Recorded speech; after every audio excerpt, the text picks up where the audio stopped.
నమస్తే అండి. మీ పేరు సార్? రామలింగే అండి. ఎక్కడ ఉంటారు సార్? బాలాజీ స్వర్ణపురి కాలనీ. మీ కాన్స్టిట్యున్సీ ఎక్కడ వస్తుంది సార్? కాన్స్టిట్యున్సీ సరిగ్గా నాకు ఐడియా లేదు ఎక్కడొస్తుందో. మీ కార్పొరేటర్ ఏమైనా మా కార్పొరేటర్ ఎప్పుడు మా సైడ్ కూడా రాలేదు, మా డెవలప్మెంట్ రాలేదు, మా వాటర్ ఎమ్మెల్యే కూడా ఎప్పుడు విజిట్ చేయలేదు. అసలు ఎమ్మెల్యే ఎవరు సార్ మీకు? ఎమ్మెల్యే ఐడియా లేదు నాకు, ఎప్పుడు విజిట్ చేయలేదు కాబట్టి ఐడియా లేదు. కార్పొరేటర్ ఎప్పుడు రాడు, ఎమ్మెల్యే కూడా ఎప్పుడు రారు. మాకు వాటర్ ప్రాబ్లం వస్తోంది, కొంచెము ఇబ్బందిగా ఉంటుంది. మేము ట్యాంకర్లు వేయించుకుంటున్నాము.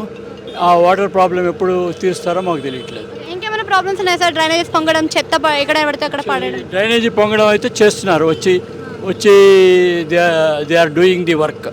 Drainage work every 15 days they are coming and they are doing. Sir మరి ఇప్పుడు వాటర్ సమస్య ఉందంటున్నారు కదా, కంప్లైంట్ రేజ్ చేశారా? రేజ్ చేస్తే ఎలాంటి రైట్ చేసిన ఎలాంటి దాంట్లో డెవలప్మెంట్ లేదు, ఏమీ డెవలప్మెంట్ లేదు.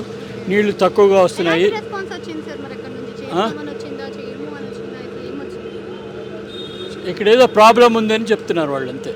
అదేదో ప్రాబ్లం సాల్వ్ చేస్తే మీకు వాటర్ వస్తుంది అని చెప్తున్నారు. నెక్స్ట్ ఇప్పుడు మరి జిహెచ్ఎంసీ ఎలక్షన్స్లో ఏ పార్టీ వస్తుంది? BRS, BJP, Congress? మీ అభిప్రాయం ఏంటి సార్? నేను బీజేపీ వస్తే చాలా బాగుంటుంది అని అనుకుంటున్నాను.